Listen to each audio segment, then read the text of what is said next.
تو آج ہم بھی ایسا ہی کریں دوبارہ سے.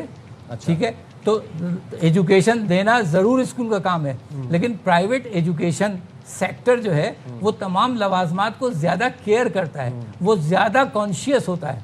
ہمارے ہاں ویسے ہی پبلک اسکولز کا کیا حال ہے حیدر صاحب, بائی دس اسٹینڈرڈ, تو پھر ہم باہر کی مثال دیں, وہاں تو کوئی یونیفارم نہیں ہوتا بچوں کا, بچے اپنے گھر کے کپڑوں میں اسکول جا رہے ہوتے ہیں, انہوں نے ایک پرٹیکولر کچھ انسٹرکشنز دی ہوئی ہوتی ہیں کہ آپ نے ایسے ایسے آنا ہے, اور پھر وہاں پر تو کاپی پینسل کا رواج نہیں رہا, وہیں پر ڈیجیٹائز ہو گیا, تو پھر آپ پیپر لیس کر دیں نا, ایک ہی دفعہ پیرنٹس انویسٹ کریں, 25,000 کا ٹیب خریدیں, 10 سال وہ ٹیبلٹ چلے. میں یونیفارم کے پیچھے جو فلسفی رہی ہے, جو ہم نے اپنے اساتذہ سے سنا ہے, وہ یہ کہ بچوں میں یکسانیت اور کسی قسم کا احساس کمتری یا احساس برتری پیدا نہ کرنے کی وجہ سے یونیفارم لاگو کیا گیا. یہ کوئی پابندی اس طرح سے نہیں ہوئی. اچھا, دوسری بات یہ کہ پیپر لیس کی آپ بات کر رہے ہیں, ڈیجیٹائزیشن کی بات کر رہے ہیں. دنیا کے کتنے ملک ایسے ہیں جو واپس جو ہے وہ بکس اور کاپیز پر آ گئے ہیں. اس میں فن لینڈ ہو, اس میں سویڈن ہو, اس میں مطلب جاپان ہو, اس میں کوئی سا بھی آپ کنٹری اٹھا کے دیکھ لیں, اب یو کے ہو, تمام کنٹریز جو ہیں جو کہ پیپر لیس ہو رہے تھے اور ڈیجیٹائز ہو رہے تھے, انہوں نے واپس اس چیز کو ریئلائز کیا ہے کہ جو کاپی اور جو کتاب سے بچے کی پڑھائی ہو سکتی ہے, ٹریننگ ہو سکتی ہے, گرومنگ ہو سکتی ہے, لرننگ ہو سکتی ہے, وہ ٹیبلٹ سے یا ڈیجیٹائز حیدر صاحب, جب آپ بھی کسی قسم کا لوگوں کو مارجن نہیں دے رہے اس مہنگائی کے دور میں, تو پھر جو آپ کے انڈر جو اسکولز ہیں, پرائیویٹ اسکولز ہیں, وہ کیا مارجن دیں گے؟ آپ ان کے ایڈوکیٹ بنے ہوئے ایکچولی. تو نہیں, ایڈوکیسی کی بات نہیں ہے, ہم بہت بڑے کنٹریبیوشن کی بات کر رہے ہیں. ہم 2 کروڑ بچہ جو ہے وہ پورے پاکستان میں جو تعلیم دے رہے ہیں حکومت کے ساتھ مل کے. سندھ میں ہم 4.5 ملین تک بچوں کو, جبکہ 5 ملین بچے جو ہے وہ گورنمنٹ آف سندھ کے اسکولز میں پڑھتے ہیں. اتنا بڑا اسٹیک ہے ہمارے پاس, اتنا بڑا ہمارا پورشن ہے. اس کنٹریبیوشن کو دیکھنا چاہیے کہ جو ہم 14,000 کی تعداد میں سندھ میں ہوتے ہوئے بھی جو ہے وہ گورنمنٹ کے ساتھ کس حد تک کمپیٹ کر رہے ہیں یا کس حد تک پارٹیسپیٹ کر رہے ہیں کہ وہ 5 ملین دے رہے ہیں, ہم 4.5 ملین بچوں کو ایجوکیٹ کر رہے ہیں. اچھا, یہ تو آپ نے پرائیویٹ اسکولس کا ایک پورا پیرامیٹرک اسٹینڈرڈ میٹرک آپ لوگوں نے سیٹ کیا ہے, ٹھیک ہے. اب آپ مجھے یہ بتا دیں کہ سرکاری اسکولوں میں اس طرح کا کوئی اسٹینڈرڈ نہیں ہے, کاپی جو مرضی آپ استعمال کریں وہاں پہ. کیا آپ یہ بات کہتے ہیں آج کے سرکاری اسکولوں میں اعلیٰ تعلیمی معیار نہیں ہے؟ Definitely private school, public schools یا سرکاری اسکولز کا جو 3-4 دہائیوں میں حال ہوا ہے یا بیڈ پرفارمنس ان کی آئی ہے, اسی کی وجہ سے یہ پرائیویٹ اسکول جو ہے نظریے ضرورت کے تحت بنے ہیں. اور آبادی میں جتنا اضافہ ہوا ہے اس تعداد میں سرکاری اسکول بنے ہی نہیں ہیں. سندھ کے سرکاری اسکولوں میں تعلیمی معیار اعلیٰ ہے یا نہیں, یہ بتا دیں. سندھ کے سرکاری اسکولز میں گزشتہ 2 سالوں سے بہت زیادہ بہتری آئی ہے, جب سے یہاں میرٹ پر ٹرانسپیرنسی کے ساتھ اپوائنٹمنٹس ہوئے 80,000 سے زیادہ تقریباً ٹیچرز کے. تو اس کے علاوہ اسکول اسپیسیفک بجٹ. آپ کا زیادہ تر بائر کون ہے, پرائیویٹ اسکول کا بچہ ہے یا سرکاری اسکول کا بچہ ہے؟ ہمارے پاس یہ دونوں بائر ہیں, گورنمنٹ کے اسکول کا بھی ہے. اور مثلا میں آپ کو یہی بتاؤں, دیکھیں جب کاپی کی بات آتی ہے نا, تو یہ تو چیلنج کر رہے ہیں آپ کے کاپی کے معیار کو کہ وہ تو جی پیچھے وہ انک نظر آنے لگتی ہے, پھیل جاتی ہے. کچھ بھی نہیں, میرے پاس ہے سمپل, میں دکھا دوں آپ کو. وہ بات نہیں ہے, ایسا نہیں ہوتا کہ مثلا وہ معیار اتنا گرا ہوا ہے کہ اس پہ کاپی پورے. میں کہتا ہوں کہ ہماری سوچ ہے, لاکھوں کی تعداد میں کاپی سیل ہوتی ہے جو مارکیٹ میں بنی ہوئی ہوتی ہے, ایسا تو نہیں ہے. پلس یہ ہے کہ اس پہ کور چڑھا دیا جاتا ہے, تو اس میں کیا مقصد آپ وہ کریں گے؟ برانڈ تو چھپ ہی جاتا ہے, کچھ بھی نہیں ہے نا, آپ کا لوگو بھی نہیں ہے, کچھ بھی نہیں ہے, اس کے کور چڑھ جائے گا. سر, اگر یونیفارمٹی کی بات جس طرح آپ کر رہے ہیں, یکسانیت کی بات کر رہے ہیں, تو کتنا آسان ہے کہ اسکول والے ایک سائز بتا دیں, کاپی کا سائز آسانی سے مل جاتا ہے, اور اس کے بعد اسکول والے کہتے ہیں کہ ساری کاپیز جو ہیں وہ کالے رنگ کی ہو جائیں یا وہ سفید رنگ کی ہو جائیں. 10 روپے کا گلیس پیپر ملتا ہے, بچے خود ہی وہ ٹیپ کے ساتھ اپنی کاپیوں پہ لگا لیں. کاپی جہاں مرضی سے لیں وہ دنیا میں, 100 کی لیں, 200 کی لیں, 5,000 کی لیں, بے شک جس کی جتنی استطاعت ہے وہ اتنی مرضی کی لیں. کوئی آسانی دینا چاہ رہے ہیں آپ پیرنٹس کے لیے ہمارے پلیٹ فارم سے؟ میں آپ سے عرض کیے دیتا ہوں کہ جس طرح بکس ہماری اوپن مارکیٹ میں اویلیبل ہوتی ہیں, ساری بک شاپس میں ملتی ہیں, ٹھیک ہے, اوپن فار آل ہوتی ہے وہ. اسی طریقے سے کاپیز کا جہاں تک معاملہ ہے, ان کاپیز کو ہم سے پیرنٹس کی یہ توقع ہوتی ہے. ایسا مسئلہ نہیں ہے, یہ کبھی بھی ایسا نہیں ہو سکتا کہ اسکولز اپنی مرضی امپوز کر سکیں. توقع نہیں ہے تو پھر انہیں الاؤ کریں. ڈیفینیٹلی جو ہم سے انسسٹ کرتے ہیں, ایسا بہت سارے, دیکھیے پرائیویٹ اسکولز میں 98% اسکولز وہ ہیں جو کہ مطلب لو انکم یا میڈیوکر اسکولز ہیں. جو ہائی فی اسکولز ہیں 2% سے بھی وہ بہت کم ہوں گے، جن کی وجہ سے بہت سارے مسائل پیدا ہوتے رہتے ہیں. لیکن یہ جو اکثریتی اسکولز ہیں وہ تمام کے تمام ان تمام والدین کو نہ صرف فیسیلیٹیٹ کرتے ہیں، الاؤ کرتے ہیں. کوئی ایسا مسئلہ نہیں ہے کہ اگر والدین کی افورڈیبلٹی اس کاپی کی نہیں بن رہی ہے تو وہ باہر سے نہیں لے سکتا. آپ کے امبریلا کے نیچے جتنے سکولز ہیں، آپ پرائیویٹ اونرز اسکول اونرز ایسوسی ایشن کے پریزیڈنٹ ہیں، چیئرمین ہیں، آپ یہ بات کیوں نہیں یقینی بنا رہے کہ کاپی کا رولا ہی مکے، مونوگرام کے بغیر کاپی آ جائے نا؟ ہم اتنی بحث لمبی کریں نا، اگلی دفعہ جب آپ آئیں تو ہم اس بات کو ڈسکس کر رہے ہوں کہ جناب کیا زبردست آپ نے کام کیا، کاپیز اب مونوگرام کے بغیر، برانڈنگ کے بغیر آ رہی ہیں.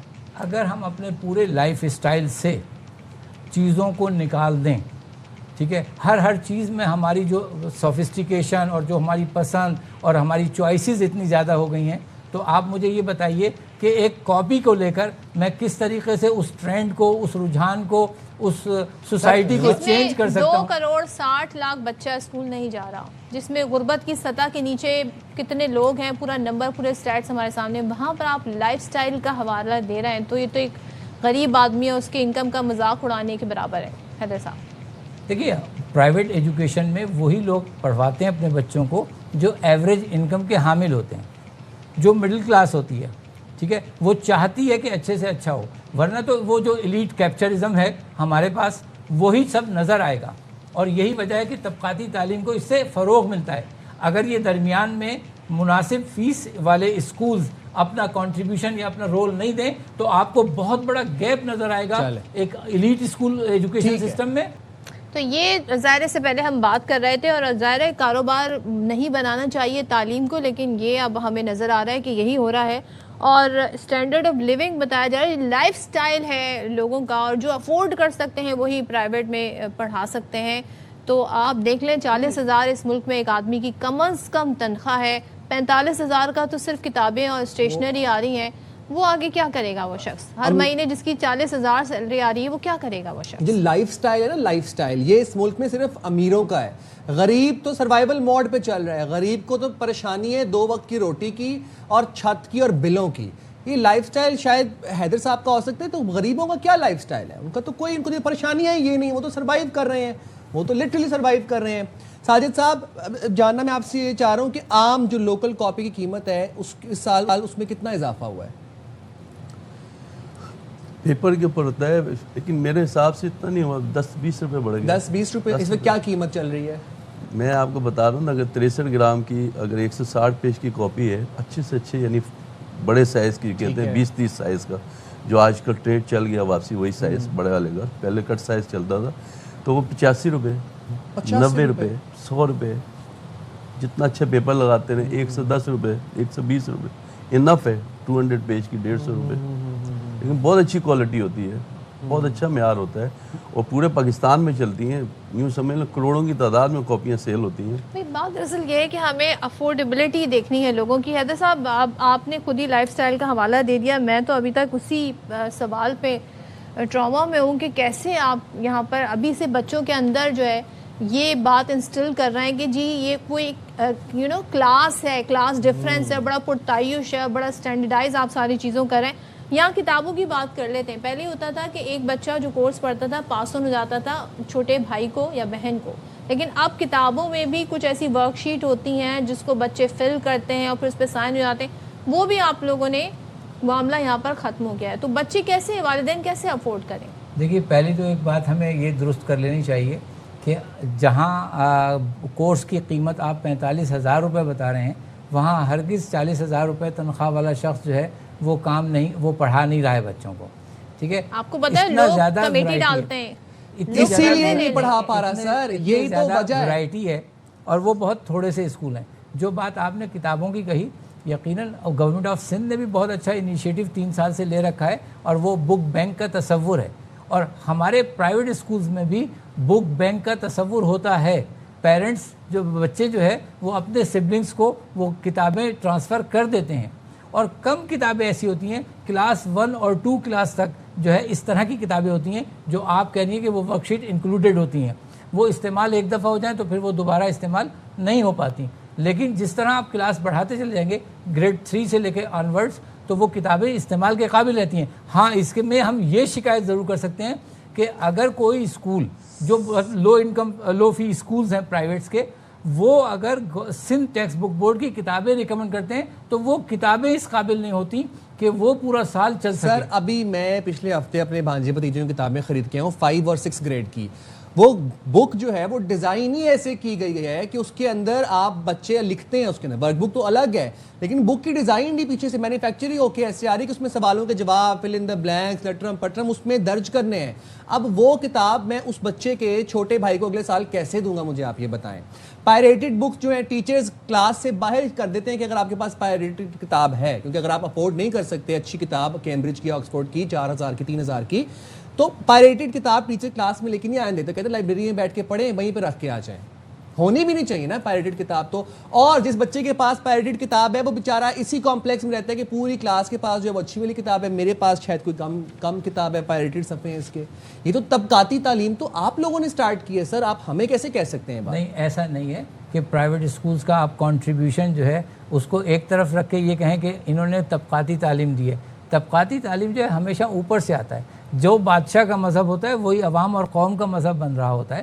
تو جو پورے معاشرے میں ہمارے ہاں استحصالی نظام ہے, جو طبقاتی نظام ہر شعبہ زندگی میں ہے, وہی طبقاتی نظام جو ہے اس کی ایک جھلک کم سے کم وہ آپ کو تعلیم میں نظر آئے گی. البتہ ہاں اتنا ضرور میں ایک ذمہ دار ہونے کے ناطے کہہ سکتا ہوں کہ ایجوکیشن میں کرپشن یا بہت زیادہ طبقاتی تعلیم یا طبقاتی فرق جو ہے وہ آپ کو اس لیے نظر نہیں آئے گا کہ خود ایجوکیشن کا بجٹ بھی ہمارا جی ڈی پی کا 2% سے کم ہے.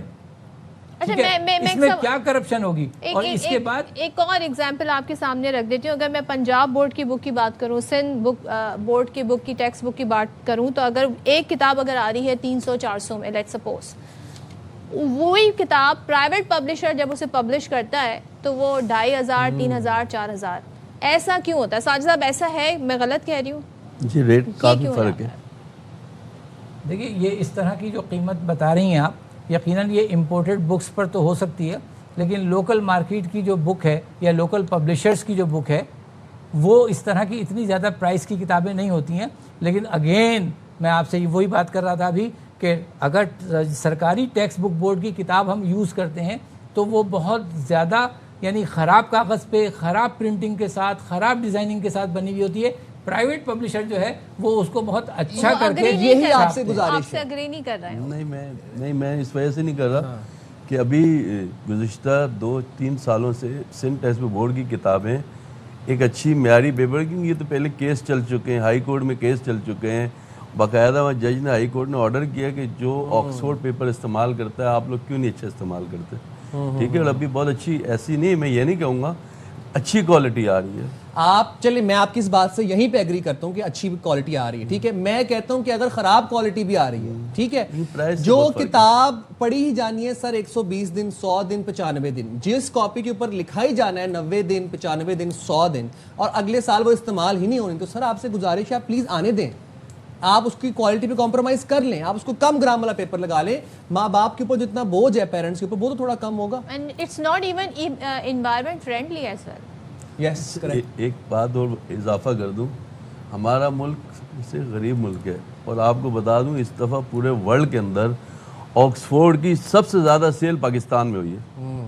یہ ایک بس ایک بڑی بات بتا رہا ہوں آپ کو, پورے ورلڈ کے اندر سب سے زیادہ سیل آکسفورڈ کی بکس. اسکول کو لگتا ہے نا ہم اس پبلشر کی بک جو ہے وہ ایڈ کر دیں گے تو ہماری جو اسٹینڈرڈ آف ایجوکیشن ہے وہ بڑا مانا جائے گا. میں ابھی جمعے کو سکرن میں تھا, انٹیریئر سندھ میں, تو وہ اسکول والے سے ایک میٹنگ تھی, تو میں نے اس سے پوچھا کہ بکس کون سی پڑھا رہے ہیں, تو بولا ہم نے ٹوٹل آکسفورڈ لگائی ہیں. اس سے ایک انٹیریئر سندھ کے میں اس کی بات کر رہا ہوں. تو ماشاءاللہ اس طرح ظاہر بات ہے جو پورے میں کہہ رہا ہوں, خود آکسفورڈ کہہ رہا ہے کہ اس دفعہ ورلڈ ریکارڈ قائم ہوا ہے کہ ہماری سب سے زیادہ سیل پاکستان کی ہے. کیا بات ہے, کیا کہنے, بڑی زبردست آپ نے ہمیں فیکٹ بتایا. Thank you very much Sajid صاحب آپ نے پروگرام کے لیے وقت نکالا. اور کیا ہی اچھا ہوتا کہ دنیا ہماری تعلیم کی تعریف کرتی کہ پاکستان میں کیا زبردست تعلیم دی جا رہی ہے, بجائے اس کے کہ بکس کی نصاب کی تعریف کی جاتی ہے. اور میرا یہ ماننا ہے کہ اسکولس کا کام ہے تعلیم دینا, کاپیاں کتابیں بیچنا کاروبار چلانا نہیں ہے. اور دیکھیں پہلے ہی میں نے آپ کو شروع میں ہی بتا دیا کہ اس ملک میں ایک آدمی کی کم از کم سیلری کیا ہے, اس کے بعد یہ جو خرچے آ جاتے ہیں تو یہ کیسے افورڈ کریں. ہمارا مقصد آج کے سیگمنٹ کا یہی تھا کہ ہم لوگوں کی زندگی میں ریلیف کہاں سے آ سکے اس پہ بات کر سکیں. یہ ڈبل اسٹینڈرڈ کیوں ہے اور کیوں ہمارے یہاں طبقاتی تعلیم کا نظام ہے, اور اس کو باقاعدہ یہاں پر ایڈوکیٹ کرتے ہوئے ہمیں نظر آ رہے ہیں کہ جو لوگ افورڈ کر سکتے ہیں وہی پرائیویٹ اسکولس میں پڑھاتے ہیں, اور پرائیویٹ اسکول کا ایک لائف سٹائل ہوتا ہے. جب ہی ہمارے یہاں 2.5 کروڑ سے زائد بچہ جو ہے وہ اسکول جانے سے, جب آپ تعلیم کو کاروبار بنا لیں گے اور اس کو کیپٹلائز کر دیں گے اس طریقے سے, تو پھر جناب یہی ہوگا کہ بچے جو ہیں وہ اسکولوں سے باہر ہی آپ کو نظر آئیں گے. بہت سیڈ اینڈ انفارچونیٹ سچویشن ہے. پیرنٹس ARY کو کال کر کے اپنے دکھڑے رو رہے ہیں. وہ یہ ہمیں بتا رہے ہیں کہ بھائی ہمارے اوپر یہ گزر رہی ہے, اور ہم ان کی آواز بن کے آپ تک یہ سارا سیگمنٹ ہم نے پہنچایا. ہمیں یہاں پر ایک چھوٹی سی بریک لینی ہے, ہم حاضر ہوں گے بریک کے بعد. اسٹے دیئر ود اس.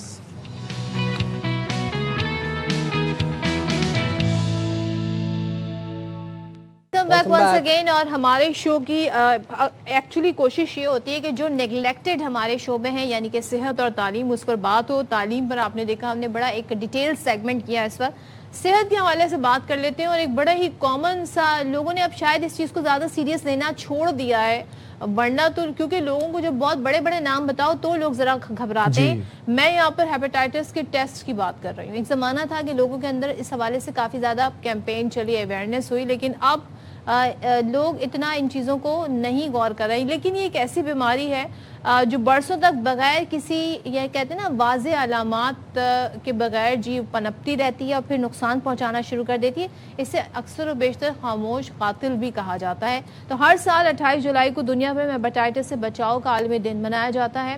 اس کا مقصد کیا ہے؟ ظاہر ہے کسی بھی دن کو منانے کا مقصد کیا ہے, اس کے بارے میں اویئرنیس, جو غلط فہمیاں ہیں, جو میتھس ہیں, ان کا خاتمہ کیا جا سکے, اور ٹائملی ڈائگنوز اگر کیا جا سکے تو بہت ساری بیماریاں ایسی ہیں جو پریونٹیبل ہو سکتی ہیں. اچھا, میرا آپ لوگوں سے سوال ہے کہ آخری دفعہ آپ لوگوں نے اپنے ہیپیٹائٹس کے ٹیسٹ کب کروائے تھے؟ کوئی آپ چلیں ہیپیٹائٹس چھوڑیں, آپ نے LFTs کب کروائے تھے اپنے آخری دفعہ, یا اس کا وہ ایک anti-HBC ہے, anti-HBC ہوتا ہے, ڈیپینڈ کرتا ہے کون سا A ہے, ہیپیٹائٹس B ہے, C ہے, کب کروائے تھے؟ نہیں کروائے تھے نا. اسی طرح ہی ہم دیکھتے ہیں کہ ہم کچھ چیزوں کو بہت اگنور کرتے ہیں. ہم گھر میں منرل باٹلڈ واٹر یوز کرتے ہیں, لیکن کیا کرتے ہیں کہ باہر سے کچی برف لا کے اس میں ڈال دیتے ہیں. اب آپ کو نہیں پتا وہ برف کیسے بنی ہے, وہ کس نے بنائی ہے, وہ اس میں کیا آیا ہے. گھر میں آپ منرل واٹر یوز کر رہے ہیں, لیکن جب آپ نے آئس کیوب کی ٹرے میں پانی بھرنا ہے تو آپ ٹیپ واٹر یوز کر رہے ہیں. یہ بھی ایک فنومینن ہے. اچھا, دوسری بات, شربت پیتے ہیں ہم باہر کھڑے ہو کے گرمی کے موسم میں, بڑے ٹکا کے مشروبات کا استعمال کرتے ہیں. بھائی وہ اس میں پانی کون سا استعمال ہو رہا ہے, اس میں برف کون سا استعمال ہوتی ہے, آپ اس چیز سے ان اویئر ہیں اور آپ پیے جا رہے ہیں شربت. اور یہی ایک بہت بڑا فیکٹر ہے جس سے ہیپیٹائٹس ٹرانسمٹ ہو رہا ہے, جانڈس ہو رہا ہے بچوں کو آئے روز, and nobody knows about it, اور ہم لوگ چپ کر کے جو ہے وہ اس کو کیے جا رہے ہیں. ہمارے ساتھ آج اسٹوڈیوز میں موجود ہیں ماہر امراض جگر doctor Muhammad Asad. Thank you so much doctor Asad join کرنے کے لیے. سب سے پہلے تو بتائیے گا, اگر ہم سادہ آسان الفاظ میں لوگوں کو بتانا چاہے ہیپیٹائٹس ہے کیا اور پریونٹیبل ہے کہ نہیں ہے, یہ بتا دیں. اچھا, سب سے پہلے تو ہیپیٹائٹس بیسکلی جو جگر کی سوزش ہے اس کو ہیپیٹائٹس کہتے ہیں. اس کی بہت سی وجوہات ہوتی ہیں, کسی بھی وجہ سے ہو سکتا ہے, لیکن جو ہمارے لیے سب سے زیادہ ورثم ہے پاکستان میں, اس کے لیے جو وائرل انفیکشن ہے hepatitis A, B, C, D, E, یہ زیادہ ہمارے لیے ایشوز ہیں یہاں پر ہمارے پاپولیشن میں. اچھا, اس میں سے بھی ہم اگر دیکھیں تو جیسے آپ نے ابھی کنٹیمنیٹڈ واٹر کی بات کی, فوڈ ہائیجین کے ایشوز کی بات کی, تو یہ زیادہ تر ہیپیٹائٹس A اور E اس کی وجہ سے ہوتا ہے, اور یہ زیادہ تر بچوں میں ہوتا ہے, اور اس کی وجہ سے یہ لیکن سیلف ریزالونگ ہوتا ہے, 2 to 3 ویکس میں کنزرویٹو مینجمنٹ سے ڈیل ہو جاتا ہے. لیکن جو زیادہ ورثم ہے ہمارے لیے, جس کے لیے ہم اس وقت WHO نے بھی کہا ہے کہ ہم 2nd نمبر پر ہیں ڈیزیز برڈن کے معاملے میں, وہ ہے hepatitis C along with B. یہ جو آپ نے ابھی بات کی جو سائلنٹ کلر کے طور پہ ہے, وہ ہم ہیپیٹائٹس B اور C کو اس کو کہتے ہیں. اس کے لیے ایشو یہ ہے کہ ہمارے ہاں جو کیسز جتنے بتائے جاتے ہیں اس سے 70% پاپولیشن ان اویئر ہے کہ ان کو ہیپیٹائٹس B یا C ہے بھی کہ نہیں, کیونکہ وہ اسکریننگ نہیں کرواتے جیسا کہ آپ نے ابھی بتایا. تو اسکریننگ کا ایک ایشو ہے کہ اس میں ہمارے اویئرنیس کا گیپ ہے. اوبویسلی ہم ٹرائی کرتے ہیں, گورنمنٹ لیول پہ بھی اویئرنیس کیمپینس ریگولرلی چلتی ہیں, لیکن اوبیسلی مزید اس میں کوشش کی ضرورت ہے تاکہ زیادہ سے زیادہ میں لوگ آپ سے اسکریننگ جاننا پہ چاہ رہا ہوں جائیں. کہ سی اور ڈی چلیں پھر ہم ایک ایکسٹریم پہ آ جاتا ہے, اس کے بھی آپ صحیح. جانیں گے بیسک جو جانڈس بچوں کو بھی جانڈس ہو جاتا ہے وہ اے کہلاتا ہے, ہیپیٹائٹس اے ہوتا ہے, اے اینڈ ای, اے اینڈ ای ہوتا ہے, ٹھیک ہے. اب اس میں کیا ہوتا ہے کہ بچہ بیمار پڑا ہوا ہے گھر میں, یا کوئی شخص اس کو جانڈس ہو گیا وہ گھر میں ہے, اور اس میں جی سمجھا جاتا ہے کہ اس کو گیس کہ آپ کو فلوئڈز لینے چاہیے, آپ کو ٹھنڈے تاثیر والے مشروبات لینے چاہیے, لیکن باہر سے لالا کے گنے کا جوس, املی آلو بخارے کا جوس پلائے جا رہے ہیں, یہ کوئی اچھی چیز ہے؟ ہاں یہ بہت ایک کامن مسکنسیپشن ہے. ظاہر نیچرل فروٹس اگر آپ لیں ان کے جوسز پئیں تو وہ اچھی چیز ہے, لیکن اب جب باہر سے لے رہے ہیں کنٹیمنیٹڈ واٹر تو وہ تو آپ اور ان کے لیے کنڈیشن ورس کر رہے ہیں. نو ڈاؤٹ ہائیڈریشن کی ضرورت ہے اور ریسٹ کی ضرورت ہوتی ہے اس میں, کنزرویٹو مینجمنٹ کی, لیکن یہ ایک جو ہے آپ کو اس میں یہ خیال رکھنا ہے کہ بوائل واٹر اور فلٹر واٹر لازمی یوز کرنا ہے, کیونکہ جو مین سورس ہے کنٹیمنیشن کی آپ وہی یوز کر رہے ہیں اس کی ٹریٹمنٹ کے لیے. تو یہ ایک بڑا ایشو ہے ہمارے, اس کی ضرورت ہے لوگوں کو سمجھنے کی کہ اس کا خیال رکھیں. ڈاکٹر صاحب مجھے ایک چیز اور بتائیے گا, اب کیا جائے, لوگ اپنی ہیلدی لائف سٹائل کی طرف کیسے جائیں, اس بیماری سے بچنے کے کیا طریقے, کیونکہ کہا جا رہا ہے اس کی کوئی واضح علامات نہیں ہوتی ہیں, تو کیا ریگولر ٹیسٹ کرانے چاہیے, کون سے ٹیسٹ؟ جی اس میں جو ہے ایٹ لیسٹ 10 to 15 ایئرس تک ایسا ہوتا ہے کہ سمٹمز نہیں آتے ہیں, پیشنٹ کو پتہ نہیں ہوتا ہے, تو اس کے لیے جو بیسک ٹیسٹ ہے انیشلی آپ ہم اس کو اسکریننگ کہتے ہیں, وائرل اسکریننگ ہیپاٹائٹس سی اور بی کے لیے. اچھا ڈی میں ہم نہیں جاتے کیونکہ ہیپاٹائٹس ڈی ہوتا ہی جب ہیپاٹائٹس بی آپ کو ہو, تو ڈی کو ہم پھر سیکنڈری لیول پہ رکھتے ہیں. تو بی اور سی کے لیے اسکریننگ پروگرامز ہوتے ہیں, گورنمنٹ لیولز پہ بھی ہوتے ہیں, ہمارے ہیپاٹائٹس کنٹرول پروگرام میں بھی ہے سندھ میں, تو اس میں ہمیں جو ہے کنفرم ہوتا ہے کہ پیشنٹ ایدر اس کو پازیٹیو ہے کہ نہیں. کون سے بیسک ٹیسٹس ہیں جو ہمیں ریگولرلی سے مراد یہ ہے کہ مطلب سالانہ یا 6 مہینے بعد کروا لینے چاہیے؟ اس میں ہیپاٹائٹس کے لیے تو یہ ہے کہ ایل ایف ٹی جیسے آپ نے مینشن کیا, L F Ts and C B Cs and viral marker جیسے آپ نے کہا, N T S C V and hepatitis B surface antigen, یہ بیسک ٹیسٹ اگر آپ کو ہیپاٹائٹس کے لیے ڈیل کرنا ہے تو L F T is the initial test. L F T کو اتنا مہنگا ٹیسٹ نہیں ہے, 600 to 700 ایوریج اس کے چارجز ہوتے ہیں ڈفرینٹ لیبس میں, تو کر سکتے ہیں. اچھا کچھ ہمارے پاس ایسا کوئی میپ ہے جو ہمیں بتا سکے کہ کس ایریا میں یا کس شہر میں زیادہ یہ کیسز پائے جاتے ہیں تاکہ اس کی روٹ کاز کو جانا جا سکے؟ اچھا اس کا یہ آپ نے کافی اچھا سوال کیا. اس کا جو اگر آپ پروونشل لیول پہ دیکھیں تو سب سے زیادہ پریولنس پنجاب میں ہے, اچھا سب سے زیادہ, اور اس میں بھی جو ہے زیادہ تر دیہاتی علاقوں میں ہے. پھر ہم آ جاتے ہیں سندھ میں سیکنڈ نمبر پہ. سندھ میں جو اس وقت کرنٹلی لیٹسٹ جو رپورٹس ہیں, جو ہاٹ اسپاٹ سٹی جو بنا ہوا ہے وہ سکھر ہے. سکھر میں کافی کیسز آ رہے ہیں, اور ریسنٹلی ریزن اس کا یہی کہا جا رہا ہے کہ گیپ ہے ہیلتھ کیئر فیسلٹیز کا, اویئرنیس پروگرامس شاید کم ہو رہے ہیں وہاں پر, یا پبلک کے اپنے اسٹگماز ہوتے ہیں, وہ پہلے بابا کے پاس جاتے ہیں پھر وہ ڈاکٹر کے پاس جاتے ہیں, پہلے دم اترواتے ہیں, پھر جب معاملہ بگڑ جاتا ہے تو پھر ہمارے پاس آتے ہیں, تو یہ بھی ایک ایشو ہے. اور اگر ہم آپ کراچی کی بات کریں یہاں پر, تو کراچی میں اس وقت 3 علاقے ہیں جو جس میں سب سے زیادہ جو ریسنٹ اسٹڈی ہوئی ہے. فرسٹ آف آل مچھر کالونی جو ہے وہاں پہ ایٹ لیسٹ 13% پریویلنس آئی ہے. اس کے علاوہ اورنگی ٹاؤن اور لیاری, ان میں کافی آتے ہیں. Right. Thank you very much doctor صاحب, آپ نے بڑے اچھے سے ہمیں بہت سی چیزیں سمجھا دی. Screening is very important, regular check ups and regular test are very important. Jaundice کی تو کلیئر علامات ہوتی ہیں نا کہ آپ کے بچے کی یا آپ کی آنکھیں جو ہے وہ پیلی ہونے پر زرد ہونے لگ جاتی ہیں, کلر پیل ہونے لگ جاتا ہے. لیکن جو ہیپیٹائٹس سی ہے اور جو ڈی ہے وہ بڑی ایک ایکسٹریم سچویشن ہے, اس کے لیے آپ کو اسکریننگ تشخیص بر وقت لازمی آپ نے کروانی ہے. اچھا جی, جب ہم بات کر رہے ہوتے ہیں پاکستان میں ٹیلنٹ کی, تو پاکستان میں ایڈونچر سپورٹس کی تاریخ اب اس میں ایک نیا باب رقم ہو گیا ہے, اور کوپہمائی اور ٹریل رننگ میں اپنی منفرد شناخت بنانے والی انم عزیز نے پاکستان کی پہلی 100 کلومیٹر گلیات ماؤنٹین ٹریل میں میراتھن جیت لی ہے. اور یہ دشوار گزار راستے ہیں, اور ظاہر ہے کہتے ہیں نا وہاں پہ مشکلات ہوتی ہیں, ویدر بھی بڑا میٹر کرتا ہے. اور یہ الٹرا میراتھن تھا جناب. ہم بات کر لیں گے ہمارے ساتھ 100 kilometre Galiyat mountain trail ultra marathon champion Anam Uzair موجود ہیں. بہت شکریہ انم عزیر, آپ نے پروگرام کے لیے وقت نکالا. Congratulations to you. جاننا میں آپ سے یہ چاہوں گا انم کہ یہ آپ کو کیسے خیال آیا, کتنی دشوار گزار اور مشکل جیت تھی یہ؟ جی السلام علیکم, بہت شکریہ آپ کا انم عزیر. جی تو بہت مشکل تھا یہ, اور خیال اس طرح سے آیا کہ جب پاکستان میں انٹروڈیوس ہو رہا تھا پہلی مرتبہ یہ 100 کلومیٹر کا گلیات ماؤنٹین ٹریل رن, تو میں نے سوچا کہ اس میں پارٹیسپیٹ کرنا چاہیے, اور پاکستان میں اگر پہلی مرتبہ یہ اس طرح کا چیلنج آ رہا ہے تو ہمیں we should take this challenge and go for it. اچھا تو یہ جو تاریخی مقابلہ تھا ذرا ہم آپ سے جاننا چاہیں گے آپ نے اس کے لیے تیاری کب سے کرنی شروع کی, کتنا ٹائم لگا اس کی تیاری میں؟ اچھا انفارچونیٹلی اس میں یہ بہت زیادہ دیر سے اناؤنس نہیں ہوا تھا کیونکہ اس میں بہت سی اور چیزیں تھیں, پرمٹس وغیرہ, وہ ڈفرینٹ آرگنائزرس کے اینڈ پہ بہت سے چیلنجز تھے. تو اس لیے یہ جب انٹروڈیوس ہوا ہے تو اس میں ہمارے پاس 2 مہینے تھے اس کی ٹریننگ کے لیے. لیکن اگر میں صرف اپنی اسپیسیفکلی اپنی ٹریننگ کی بات کروں تو الحمدللہ میری ٹریننگ پورا سال چلتی ہے. سو دیر از نتھنگ کہ میں نے کچھ اسپیسیفکلی اس کے لیے جا کے ٹریننگ کی ہو ادر دین دس کہ میں اس سے پہلے ایک دفعہ 40 کلومیٹر اسی جگہ پہ 2 ہفتے جا کر آئی تھی, just to make sure, just to see کہ میری باڈی کیسے ریئیکٹ کرتی ہے رات کے ٹائم پہ رننگ کے لیے. انم یہ ذرا ہم آپ سے جاننا چاہیں گے کہ بنیادی طور پر ماؤنٹین ٹریل میراتھن ہے کیا and how is it different from the normal marathon?